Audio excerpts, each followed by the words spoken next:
Okay, my name is Nate Nerem. I'm the president of Nerem and Associates Real Estate and Insurance, but today I am wearing the hat of the Maime Eisenhower Birthplace Foundation president.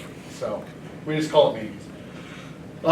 What I'm hoping I get some help with is a lot of our younger grade school kids are not coming to the museum and don't know a lot about it because it's small, cramped, and tight.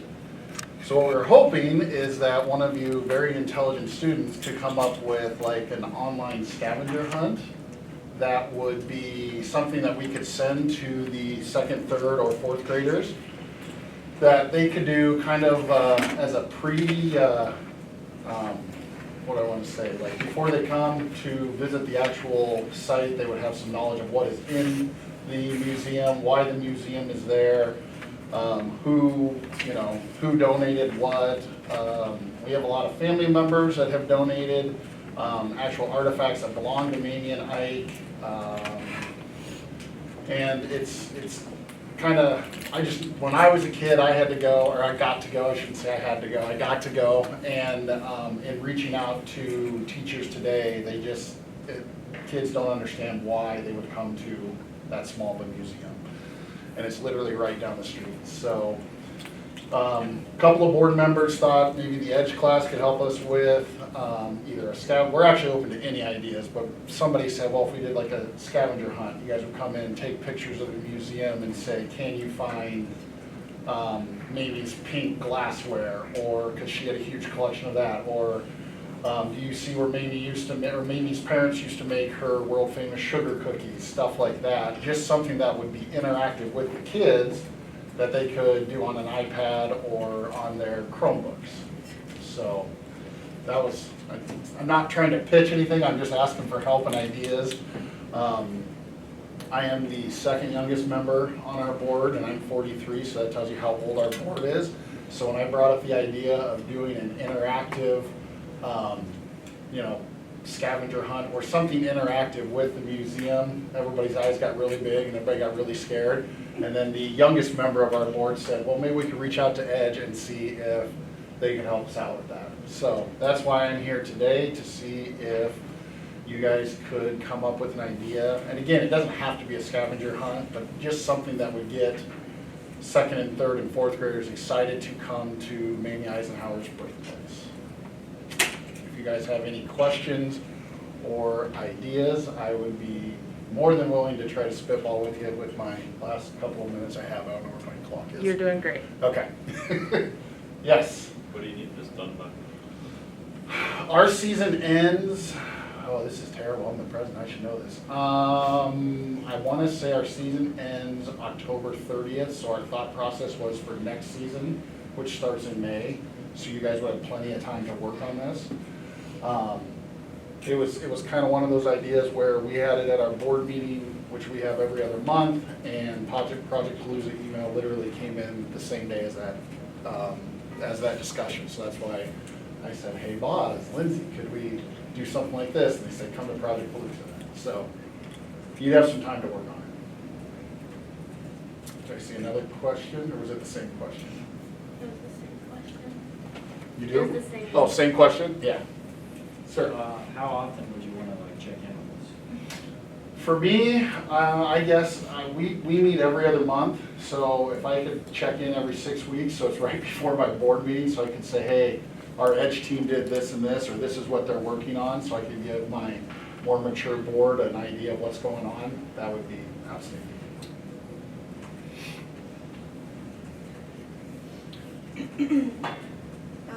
What Go ahead. what resources and like things for us to use are like available as of right now? As far as resources, I have 3 docents that are borderline crazy historians, especially on Maime. So Don Lester's on my board, Judy Russell's on my board, and Mary Dawkins is on my board. They know more, they've probably forgotten more stuff about Maime Eisenhower than I've ever learned. So what my thought process would be is whoever wants to work on this project would go through with one of those three or a couple of those three, because they each have kind of different ways that they do their tours, and would tell you guys, give you guys all the resources you needed. You'd have to take notes, I'm assuming, probably you want to take some pictures so that you could kind of remember what you guys are building for said scavenger hunt or whatever idea you guys could come up with. But the three of them as a whole are probably better than any Wikipedia or encyclopedia you guys have ever seen. So that's who I would recommend we work with. Yes, boss. I have a question about, so this class, we have classes that meet, so it doesn't have to just be this class that picks up this project. Okay. And we have a couple of classes in the afternoon. Okay. So obviously they would want to get to the museum to take pictures, either using our camera or their phones. Yep. Is there availability to get to the museum during the day, or would they need, what hours would work to go? We are open Tuesday through Sunday. We're open 11 to 3, but everyone on my board except for Laura and I are retired. So if we set up an appointment and said, hey, can I come at 10 o'clock or 9 o'clock, I just need a couple days notice to get you guys in there. So that would not be a problem at all. And to be honest with you, it's probably better that you come when there's not times for people like a museum, when the museum's open, because you'd have a little more time to kind of go around and get a more private tour and probably gain a lot more knowledge that way. So, yeah, we're very flexible on that. Judy and Mary are probably there every day, to be honest with you. So that would be very easy. Any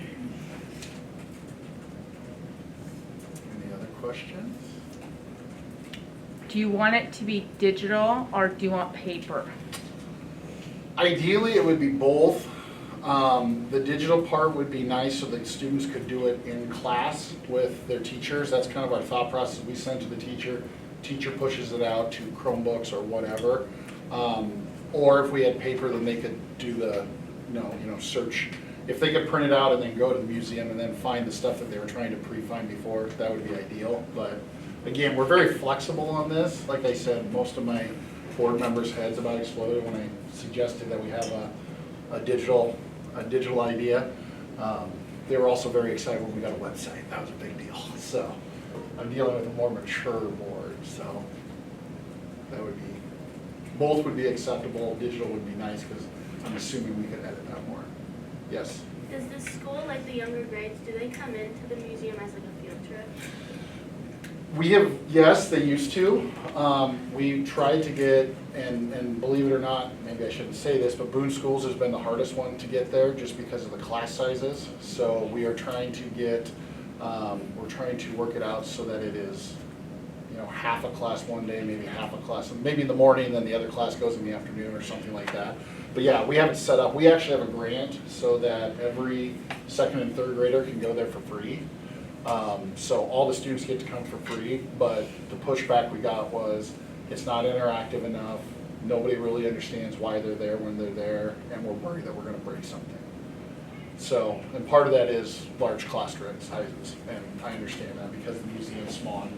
I don't know if any of you guys have been there, but it's not a gigantic house. Back in the day, they didn't have big houses like we have now, so their family of 6 lived in a 2-bedroom house with an outdoor kitchen, which is kind of crazy to me because I'm a family of 5 now, I guess because we have a 4th exchange student, and my kids are on top of me all the time. So, yeah, it's a tiny museum. Lindsay, did you have a question? Well, I was just thinking, do you guys know what a foundation is? This is not related to the project itself, but have you heard of foundations? Do you know what they do? In what context? So, when you think of this, I just think this is new learning, because Sure. high schoolers don't know what, I barely knew what a foundation was. So I Yep. wondered if you could give some background on what a foundation is, just for them. Okay, so the Maime Eisenhower Foundation is a nonprofit foundation. Foundations are used to raise money for the nonprofit. So we are 501c3, which is tax exempt. The reason we started this is the original Historical Society was running our museum. There was some difference of opinion on how we should run the museum. Somebody wanted to turn it into a bed and breakfast, which would obviously ruin the historical integrity of the home. So that got stopped, and we started our own foundation. And basically, we were voluntold by by the grand poupon of Maime Eisenhower that we really need to get this board together, and we all said yes. The board basically is in charge of all the funds, and we received a very large, a gentleman passed away and left us a large sum of money to keep Maime going. So we are the financial stewards of the money. We do our best to raise money. We do Christmas at Maime's, which is a free will donation, which brought us in like $1,500 last year because we decorated up like 50s, like 50s style Christmas, like they had when Maime was in, or when Ike was in office and Maime was in the White House. People get kind of excited about that, and then we use it to take care of, the funds are to take care of our security system, pay our utilities. Everyone that works there, from the grounds crew to the docents, are all volunteers, so all the money goes back to preserve or procure more pieces or more artifacts for the museum. But the foundation is 100% set up as a volunteer-based, nonprofit fundraising and maintenance type program. Yes? Is there like a certain area where like most of your donations come from? No, actually, I would have thought originally I would have thought there would be a lot of Boone residents that would just want to support it because they want to support something cool in Boone. We've had people come from England, France, former Soviet Union, New Zealand, and Japan. And they literally go around, and apparently there's a book that you can get, and you just go to these national museums and you get a stamp. So we had to spend like $75 to get a stamp so that people could get their stamps, and it's brought tons of people in. We get bus tours that come in from like the Illinois and Wisconsin that will bring in 40 or 50 people. We've had car clubs, we've had motorcycle clubs that just come, and want to walk through the museum. So our crew will do sugar cookies and fudge, which is what Maime was kind of famous for, and then lemonade. So we provide all of that for the big groups that come in, and we all pay, I think it's $5. We pay $5 to get in. So it's not, we're not getting rich by any stretch of the imagination, but we're keeping the doors open and maintaining everything, the prosperity of everything that we have at the museum currently. What would be your foundation's why? For why do young kids want to learn this? How would you answer that? I would say our why is because it's something that is unique to Boone, and a lot of kids I don't know understand that. Mamie Eisenhower's parents grew up in Boone. They had a textile company in Boone. They had like 4 or 5 companies in Boone, and really kind of helped get Boone on the map. So it's kind of a town pride thing, in my opinion. I guess that's probably the reason I got on the board, was because they said, hey, this thing's going to go away if somebody doesn't help out and run it. And like I said, we all came together, and I somehow got roped into being president, and that's what we're doing to keep this thing going. So I guess my why would be if younger kids don't understand that we have this national treasure here, then no one else is going to know about it either. So start young and keep working our way up. All right, what do you say, guys? Thank you. Thank you, guys. Have a great day. Appreciate it.